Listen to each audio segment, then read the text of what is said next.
Hello, movie fans, and welcome back to another episode of the Zone TV Movie Entertainment. With me, your host Jonathan, once again bringing you my worst films of 2025. That's right, the time of the year has literally begun. We're a couple of days away from 2026 arriving, so I wanted to come out here and talk about my worst films of 2025. I didn't watch all the movies, so just so you know, some movies are not going to be here. Not all the worst movies are not going to be here. But this is just my list, and I just wanted to come out here and let you guys know what it is. So, at number 9, I have a movie that literally just came out this past weekend, and I finally got to watch it. And it's probably one of the worst films I've ever seen of this. Probably one of the worst films in this list, if it wasn't for two other ones in the top, list.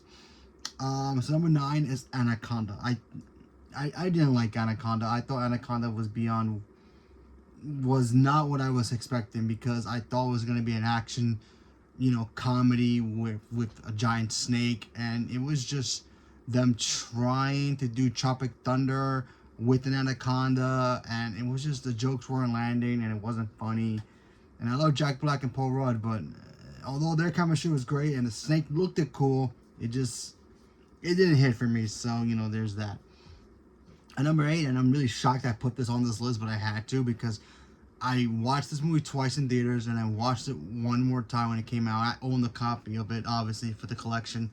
But that's Conjuring: The Last Rites. I rewatched it again, and as much as I love the Warrens, and I love their chemistry of what they do, I just felt that they kind of rushed this film a little too quickly, because they were like, okay, this is the last one, let's just get it over with. They didn't really explore, like, they made it feel that this was going to be their last, case overall. And then going back to their first case, that really kind of like, do we want to keep doing this?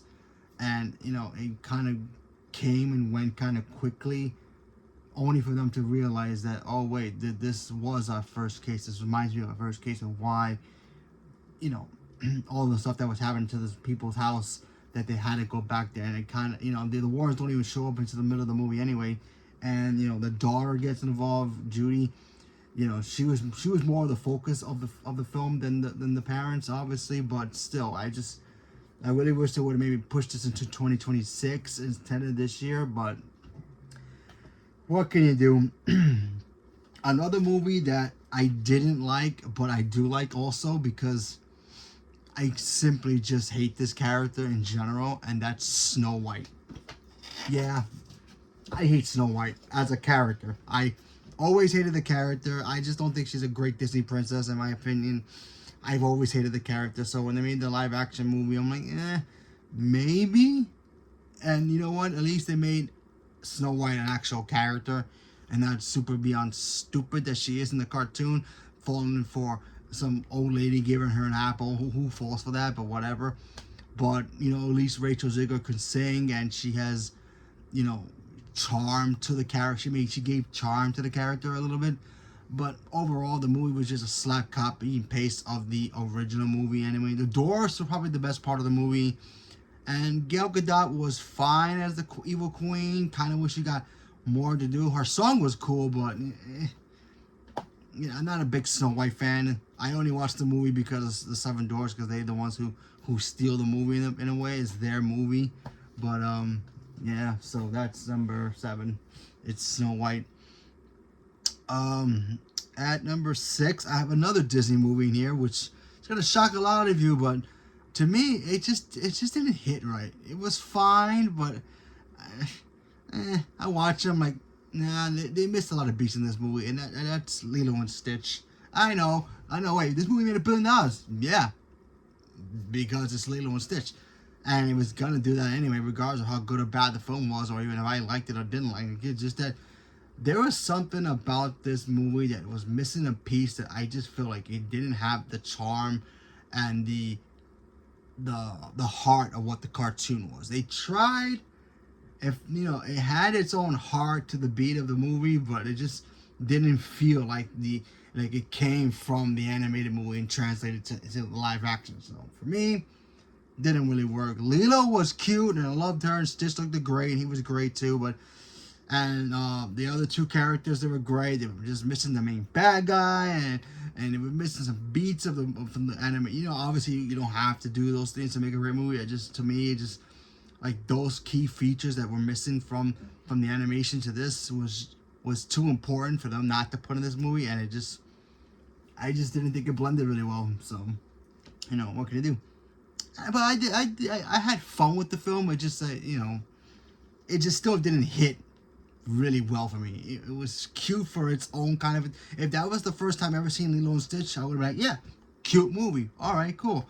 But after seeing it, knowing that I've seen the animated movie about 1,000,000,000 times, and I love the animated movie, it just didn't hit right to me. So, at number 4, a movie that I was looking forward to a lot, and that's Black Phone 2. Black Phone was so cool, and I feel like they just took that formula and then they just stretched it too much. Now, if this movie was more of a psychological thriller, I would like, yeah, it makes sense. You know, the kid's having post-traumatic stress after being kidnapped, and what he went through from the grabber taking him in the first one, and him seeing things in his mind, and you know, dealing with that. But no, they had to go the supernatural. We had to reboot Freddy Krueger without having Freddy Krueger be in this movie and having the grabber be some kind of supernatural ghost thing that comes back and attacks the kids so nobody else can see him, but his presence is still there somehow, some way. So I just like was so into it, and then by the near the end of the film, it was just like it just drove me right out of it. I'm like, man, you had it, and then you just dropped the ball, and it just didn't work. But you know, what can you do? So that's number 5. Excuse me. At number 4, I have Materialist. You know, Materialist. You have Pedro Pascal, Chris Evans, and what is her name? Dakota Johnson. Yeah, Dakota Johnson. You're thinking, okay, this could be a fun little new rom-com for the new universe.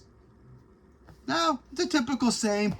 Which guy she's gonna pick, and you end up realizing, oh yeah, she's gonna go with this guy. Then she ends up going with the other guy. It's like it's the same shtick all over again. I'm like, why? You know, and then it was just kind of bland, you know. Honestly, I mean, Dakota Johnson's cool and all, and I like her acting, but it's just like, it was just bland. I mean, at least it was better than 50 Shades of Grey, right? Excuse me. So that's number 4. At number 3, I have The Smashing Machine. This is the movie I was like, okay, this is going to be Dwayne Johnson's turn from being just playing action heroes and him being a real serious actor. And he did. But the problem with this movie was I'm looking to get this biopic about this guy who pretty much helped put MMA and UFC on the map, and the whole movie was barely about him, and they just focused too much on the whole domestic abuse between him and his girl, which was played brilliantly by Emily Blunt, and the drugs that he was taking. And by the time we got to the third act of him getting back into it, it was focusing on his best friend who was trying to train him the whole time. So it's like, so you were trying to push the other guy instead of the main guy the whole time of the movie. You should have done a movie about him instead of this guy. How is the heck this guy supporting to UFC's, you know, thing? Oh yeah, because he was undefeated at one point in Japan, and then he had a downward spiral, and he had a comeback, and his comeback was mediocre.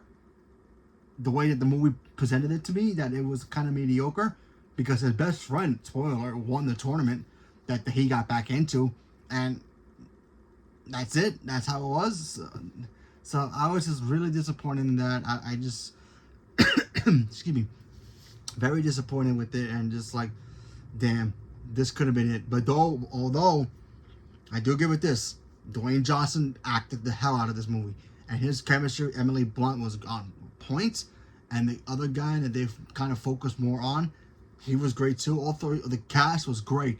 Don't get me wrong, I'm not spewing about that problem. My problem was the fact that they promised one thing and they gave us a totally different thing, and it was just, okay, focus on what you're trying to tell us. You're trying to tell us a main story about a main guy, about this guy who pretty much helped shape MMA and UFC. it becomes UFC that we all know and love today, and yet you really don't focus too much about that, about his real comeback and his struggles. So what can you do? So there's that. So that's number 3. And this 1 and 2 could have swapped for me easily, but I have to put this at number 2 because honestly, I was so hyped for this movie. I was like, this movie is gonna be great, even though it's a Netflix film. Although it did a theatrical release, and I was trying to go see it in theaters, but I didn't find it. And that's Wake Up Dead Man. I watched this movie. I'm like, all right, cool. Going back to whodunit, mystery thriller kind of a thing. Blump is back doing his thing, and then it turns into this weird kind of comedy slash like supernatural thing to it, and which was fine, but it's like it kind of threw me off in so many different directions. I was just like, wait, where am I going with this? Why do I care about these people blackmailing people? And like, what happened to the mystery of the guy who got killed in a church? And why is this town all sleazy? Oh, it's because of money. So, honestly, I think I'm kind of done with the whole, Knives Out universe. I think I'm kind of tapped out with it already, because honestly, that's kind of 2 for 3 out of the that I didn't like. But what can you do? So, but if you enjoyed it, that's cool for you. But for me, that's my second for worst film of the year. So at number 1, it's obvious. It's Now You See Me, Now You Don't. I'm watching this movie. I'm like, okay, this could be fun. Bank heist movie in a way with magic, illusions and sleeves and all that stuff. That should be fun. Then this movie just turns into something weird, and I just watching it. I'm like, why do I care about these new people? Why? So the whole time they're trying to trick the old guys so they could be the new quote unquote guys. What?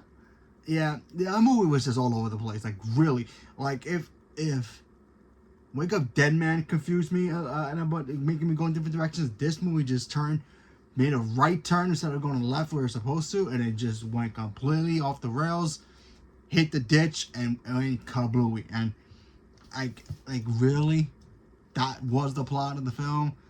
And then one of the main characters dies in this movie. It's like, really? But then you realize, is he dead? Not dead? I'm not gonna say who it was, but then you get that question. Then there's like a surprise thing at the end. There's like, oh, maybe he's not dead. Well, who knows? But still, I don't know. The Now You See Me movies have just kind of went downhill for me too. That's a whole other franchise, and it's just like, I like the first, at least in this one, I like the first 2, and then the third one just went. So if they make a 4th one, hopefully it's better. So there you go. There's my list of 2025 worst films of the year. At number 9, I have Anaconda. Number 8, I have The Conjuring. At number 7, Snow White. Number 6, Lilo and Stitch. Number 5, Black Phone 2. Number 4, Materialist. Number 3, The Smashing Machine. Number 2, Wake Up Dead Man. And number 1, Now You See Me, Now You Don't. So that's my list of 2025 worst films of the year. Leave me your comment below on what's your list of 2025 worst trashy movies of the year. Or maybe you don't have any movies that you don't like. Maybe there are some movies that I actually missed. I came this close to putting The Strangers Chapter 2, but I kind of gave it a pass because there was some stuff in that movie I do like, and then the ending kind of revealed the trailer for the third one. So I'm like, you know what? I'll give it a pass for originality on that one. So I'll check how that. I might even put that as the worst trilogy of all time. It depends on how the third one comes out, but we shall see. But still, either way, and I was also gonna put the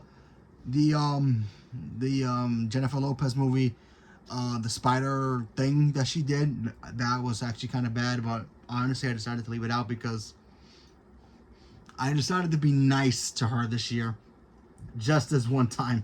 Because I've always given crap to J-Lo for her performances in movies, but still, either way, I give her a pass just this one year. It was not bad of a film. It was just, could have been better.